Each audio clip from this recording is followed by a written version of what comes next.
capítulo 1, verso 18 al 21.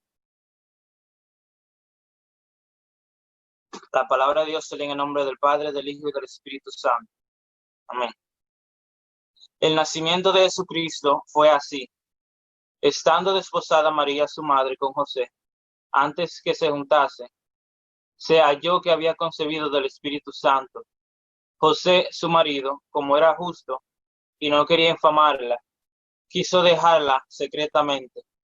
Y pensando él en esto, he aquí un ángel del Señor le apareció en sueño y le dijo: José, hijo de David, no temas recibir a María tu mujer, porque lo que en ella es engendrado del Espíritu Santo es, y dará a luz un hijo, y llamará su nombre Jesús, porque él salvará a su pueblo de sus pecados.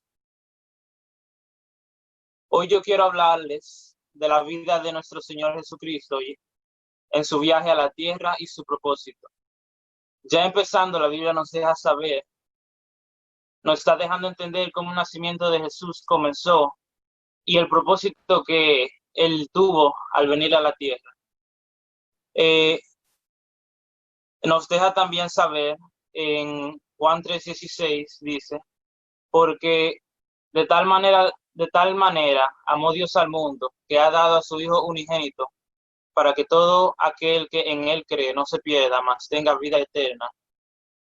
Porque no envió Dios a su Hijo al mundo para condenar al mundo, sino para que el mundo sea salvo por él. Entonces, el propósito de Dios, de Jesús viniendo a la tierra, ya sabemos que fue que Dios mandó a su Hijo único para que todo el mundo no se pierda. Entonces, otra vez Dios, Él nos da la razón por qué Jesús viene al mundo. Él nos lo dice primeramente en Mateo y nos lo está recordando en Juan. Entonces, ya los padres de Jesús, entendiendo de que el niño que María tenía en su vientre no era cualquier niño, era un niño que tenía un propósito, que Dios le dio un trabajo del venir a la tierra para hacer un trabajo en específicamente. Y ya los padres de Jesús, entendiendo de que él, ya entendiendo el trabajo que el niño tenía, ellos entendieron de que ellos tenían un trabajo y una responsabilidad de preparar a Jesús desde pequeño para de que cuando él crezca, él pueda hacer el trabajo que Dios puso en su vida. Dice también en el libro de Lucas, capítulo 2, verso 43 al 47, dice: al regresar ellos, acabada la fiesta, se quedó el niño Jesús en Jerusalén, sin que lo supiese José y su madre. Y pensando que estaba entre la compañía, anduvieron camino en un día, y le buscaban entre los parientes y los conocidos. Pero como no le hallaron, volvieron a Jerusalén buscándole.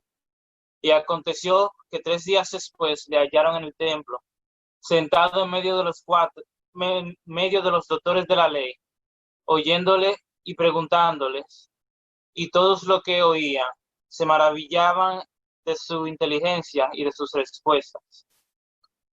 Ahora yo quiero que ustedes se imaginen a un niño con la edad de Jesús, de 12 años, estando en el templo, sin sus padres haberlo mandado, junto a los doctores de la palabra, personas que estudiaban la palabra, gentes muy mayores que Jesús. Y Jesús estaba escuchándolos y haciéndoles preguntas de lo que ellos hablaban. Y todo lo que estaban ahí estaban maravillados con la sabiduría que tenía Jesús a su edad.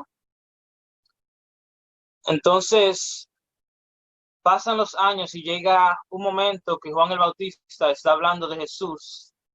Y él dice: yo a la verdad os bautizo en agua para arrepentimiento, pero el que viene tras mí, cuyo calzado yo no soy digno de llevar, es más poderoso que yo. Él os bautizará en Espíritu Santo y fuego. Su aventador está en su mano, y limpiará su ero, y recogerá su trigo en el granero, y quemará la paja, que en fuego nunca se apagará. Después de eso, viene Jesús desde Galilea, a donde Juan estaba, que es en el Jordán, solamente para ser bautizado por Juan.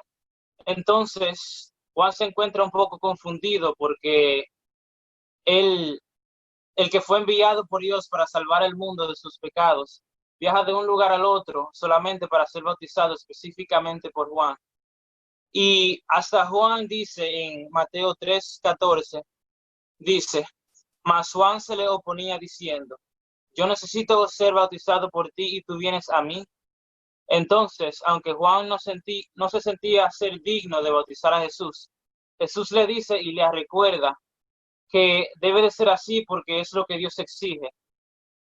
Y ahí mismo Juan entendió de una vez. Después Jesús fue bautizado y cuando Jesús fue levantado de las aguas, el Espíritu Santo de Dios descendió como paloma y hubo una voz del cielo que dijo, ese es mi Hijo amado en quien tengo complacencia.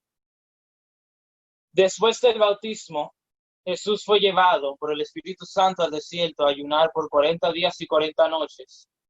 Cuando terminó, Jesús tuvo mucha hambre y vino Satanás a tentar a Jesús. Y lo que me sorprende mucho es que como Satanás conoce la palabra de Dios, él trata de usar la palabra de Dios en contra de Jesús para tentarlo.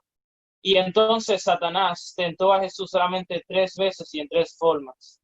La primera fue diciendo, si eres hijo de Dios, di que estas piedras se conviertan en pan.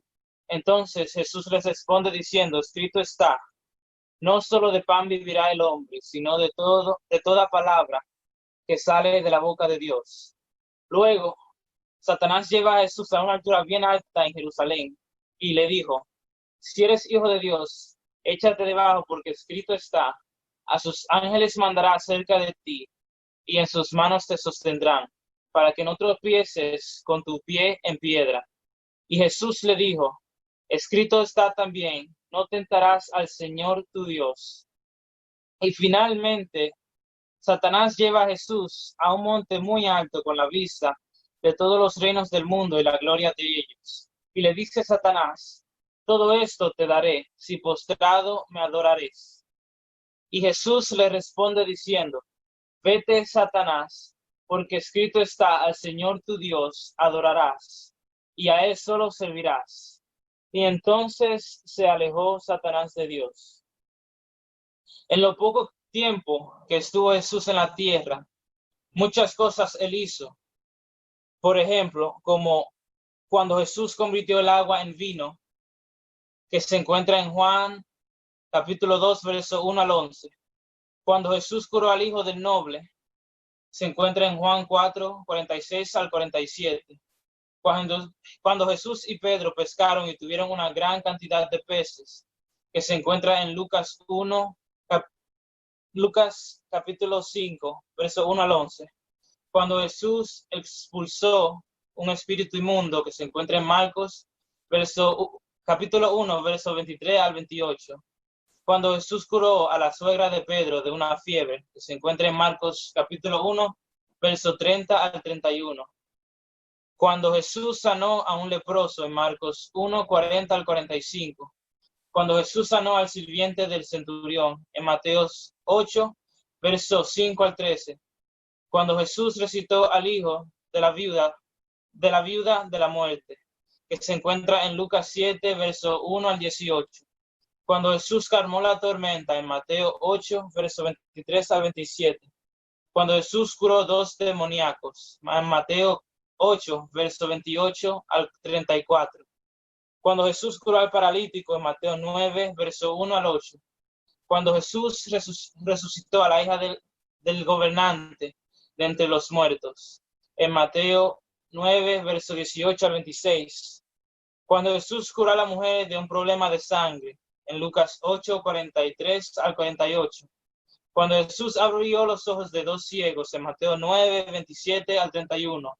Y cuando Jesús aflojó la lengua de un hombre que no podía hablar en Mateo 9, 32, capítulo 32, capítulo 9, verso 32 al 23. La lista sigue más y más hasta un día cuando el Señor Jesucristo cargó por nuestros pecados en la cruz y fue crucificado para salvarnos a ti y a mí.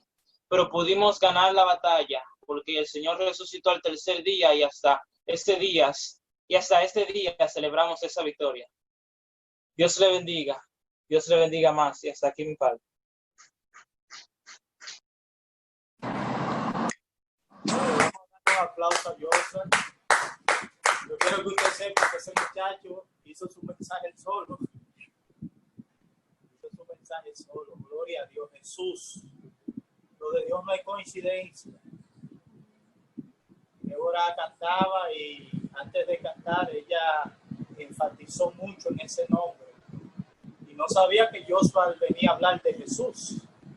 Yo le decía a la pastora, pues yo le pregunté, Joshua, ¿de qué tú vas a hablar? Y él me dijo, bueno, del viaje de Jesús aquí en la tierra. Y yo dije, dale para allá. No le dije nada, quise ayudarlo, pero no, me di cuenta que el muchacho tiene. Pero a Jesús, estos son tiempos de nosotros meditar en ese nombre. El nombre muchas veces en estos tiempos no se toma mucho en cuenta. Pero Dios, dice la Biblia, que aún a las estrellas le llama por su nombre. Gloria al nombre de Jesús.